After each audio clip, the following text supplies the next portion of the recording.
Yo, salut à tous, c'est Locan et bienvenue dans cette vidéo dans laquelle on va parler de la qualité photo et vidéo de l'iPhone 13 Pro. Je me suis servi de cette vidéo comme excuse pour aller passer le week-end dernier à Barcelone, samedi et dimanche, afin de tester la photo et les vidéos de l'iPhone 13 Pro fraîchement reçu. L'idée était également de proposer en temps réel, plus ou moins, les vidéos tournées durant ce week-end sur la chaîne secondaire et vous pouvez les retrouver dans une playlist dédiée. Alors rien de fou, dans tous les cas je vais vous faire le débrief ici de tout ce qui a été évoqué à Barcelone et des conclusions que j'en ai tirées. Je me suis attaché à tester la qualité photo et vidéo en me servant du Sony A7 Mark III avec lequel je filme actuellement comme référence. Pour faire très rapide et pour ceux qui n'ont pas le temps, je vous donne la conclusion dès le début de cette vidéo. L'iPhone 13 Pro est réellement très bon en photo et en vidéo, bien meilleur que l'iPhone 12 Pro Max, qui lui n'était pas forcément bien meilleur que l'iPhone 11 Pro Max. L'an dernier, je vous avais d'ailleurs fait une vidéo en vous indiquant que bof un petit peu, c'était sympa mais pas terrible et ça justifiait pas un upgrade, alors que cette année, l'iPhone 13 Pro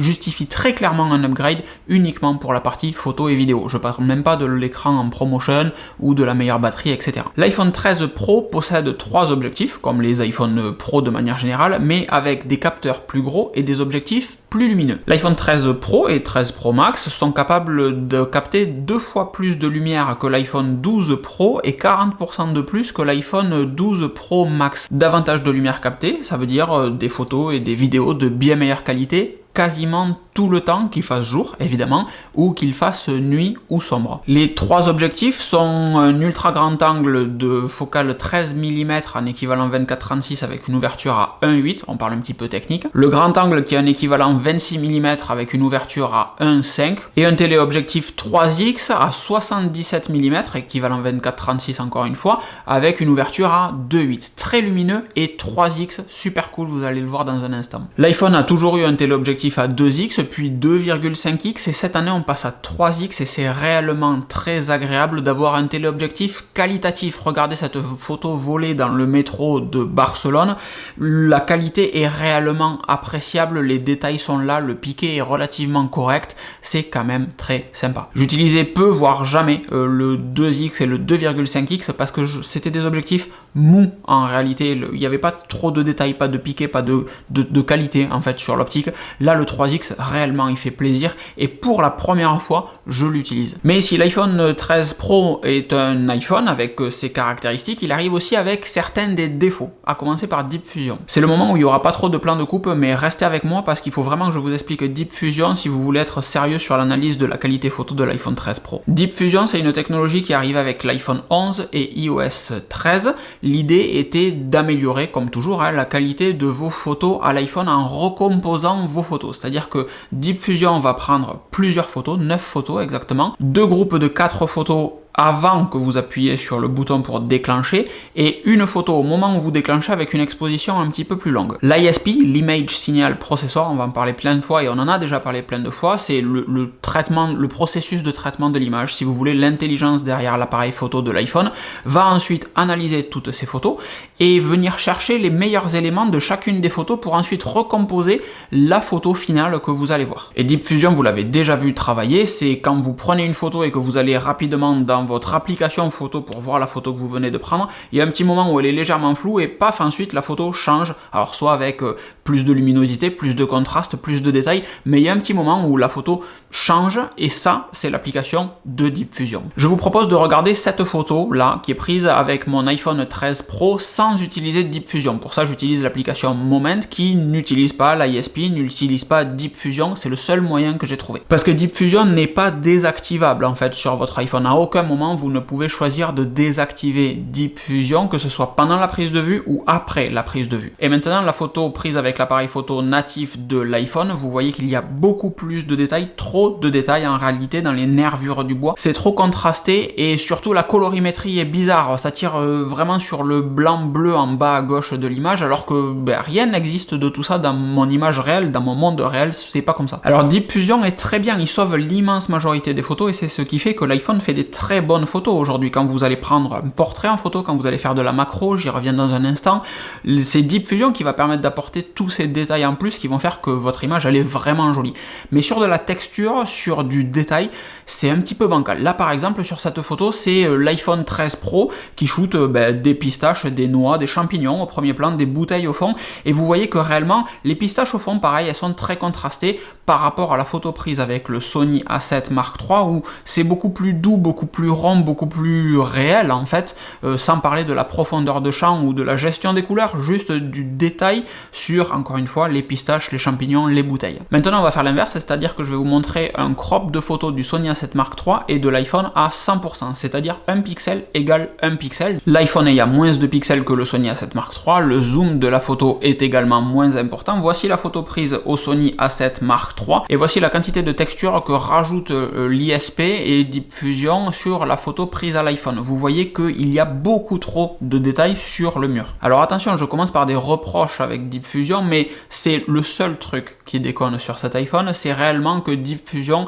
est parfois trop violent, que le réseau neuronal est souvent un peu trop ambitieux sur la quantité de détails qu'il veut rajouter ou de textures qu'il veut corriger sur une photo. Le vrai sujet, c'est pas que Deep Fusion existe, c'est très bien, encore une fois, 90% du temps, les photos sont meilleures avec Deep Fusion que sans Deep Fusion. Par contre, le souci, c'est que quand une photo est trop corrigée, il faudrait pouvoir désactiver Deep Fusion de la même manière qu'on peut désactiver un live. Et c'est en étant exigeant dans ce type de moment, de test, en fait, que l'année prochaine, on pourra regarder en arrière en se disant ok, ils ont fait une amélioration là-dessus, parce que sinon effectivement l'iPhone est un très bon appareil photo, pas de sujet, mais si on n'est pas un petit peu pointilleux, on n'avance pas. Si vous me permettez, j'ai une métaphore pour Deep Fusion. C'est un petit peu comme un musicien débutant qui entend un virtuose partir, un pianiste partir très loin dans une improvisation et qui, se disant que cette improvisation est magnifique, veut l'apprendre par cœur. Donc il sait jouer par cœur cette improvisation. Trop bien. Sauf que quand il faut la rejouer, des fois le tempo est pas le même en fonction des instruments qu'il va y avoir à côté, ou le piano peut être différent avec pas les mêmes nombres de touches. Et du coup, le musicien en apprentissage qui a appris par cœur sa partition,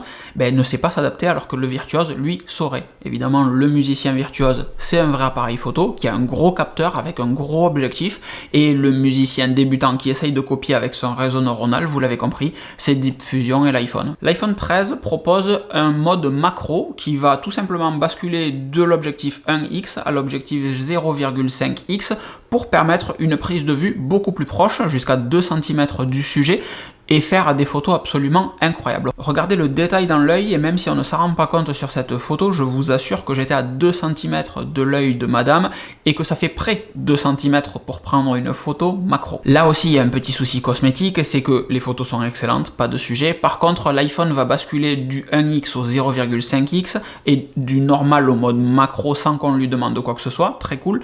Sauf que l'affichage affiche toujours 1x, et ça c'est pas cool. Et vous voyez la bascule qui se fait en fait sur le rafraîchissement de l'image. Apple a essayé de faire quelque chose qui soit souple et qu'on ne distingue pas. Évidemment, on le distingue, mais ça serait bien que ça nous affiche tout simplement 1x, 0,5x avec une petite indication macro en haut, pourquoi pas. Et là, c'est juste de la correction logicielle et de l'ergonomie, ça ne dégrade en rien les qualités de la photo. Avec l'arrivée de l'iPhone 13, arrivent également les styles photographiques. Et c'est peut-être la nouveauté qui sera le plus facilement oubliée de cette année, alors que pour autant, elle permet de corriger, selon moi, un des plus gros problèmes de l'iPhone, c'est sa tendance à tirer toujours un petit peu vers le jaune. Les styles photographiques sont intégrés à l'iPhone 13 avec iOS 15, et à la différence d'un filtre, ils vont s'adapter en fonction de l'image qu'il y aura. Un filtre applique toujours la même chose, toujours les mêmes réglages. Le style photographique a une tendance, une volonté, et va appliquer cette tendance différemment en fonction de l'image qui sera captée. Comme je vous le disais précédemment, il suffit de créer un style photographique un peu plus froid pour corriger le jaune omniprésent des photos issues de l'iPhone, et voilà comment corriger un simple bug qui date d'iPhone 7S.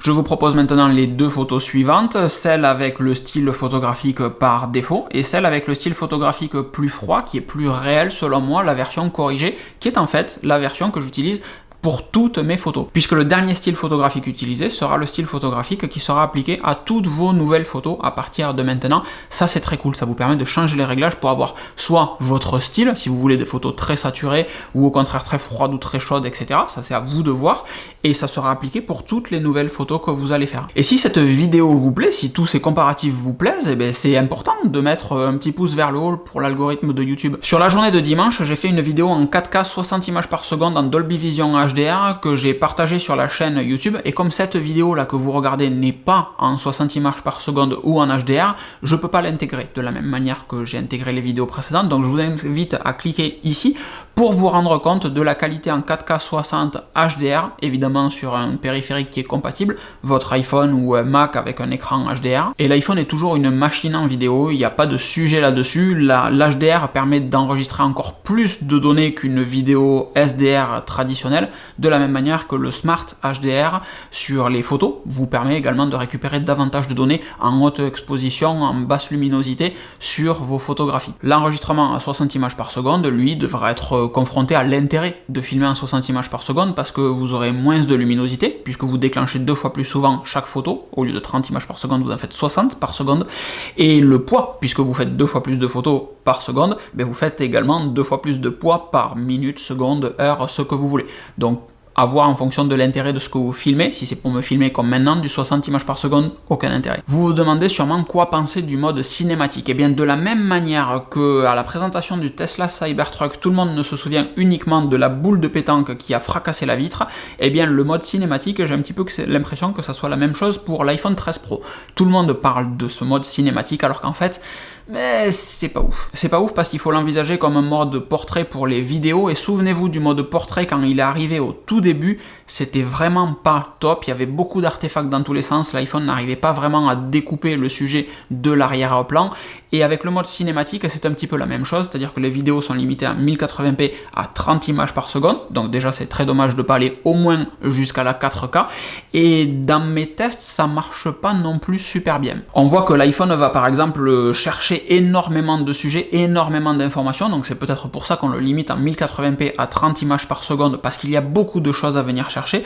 Et ensuite, quand on va enregistrer une vidéo en mode cinématique, même si les transitions sont très souples et très agréables, sur la vidéo que vous voyez là, si je ne clique pas sur le point derrière Elora pour faire la mise au point, et bien la mise au point reste sur Elora, donc pour moi ça n'a jamais marché en fait. C'est le moment de la conclusion de cette vidéo, mais la vraie conclusion, pas celle que je vous ai mise en introduction, et pour faire simple, si j'étais très déçu de l'évolution d'un iPhone 11 Pro Max vers un iPhone 12 Pro Max, et bien je suis profondément bluffé par l'évolution d'un iPhone 12 Pro Max à un iPhone 13 Pro. Les trois objectifs se complètent parfaitement et l'arrivée de ce 3X est réellement très agréable. D'habitude, Apple travaille beaucoup sur l'objectif grand angle, l'objectif principal, et laisse un petit peu de côté le téléobjectif et l'ultra grand angle. Là, tous les objectifs cette année sont plus lumineux, tous les capteurs sont plus gros. C'est d'ailleurs pour ça que le bloc optique est si gros sur l'iPhone 13 Pro. Vous couplez tout ça au Smart HDR pour vos photos ou au Dolby Vision HDR pour vos vidéos et les rendus sont réellement très très bons. Alors j'aurais jamais cru vous dire ça, mais si vous êtes sérieux avec vos photos, si l'iPhone est votre appareil photo principal, que vous n'avez pas d'appareil photo tout simplement,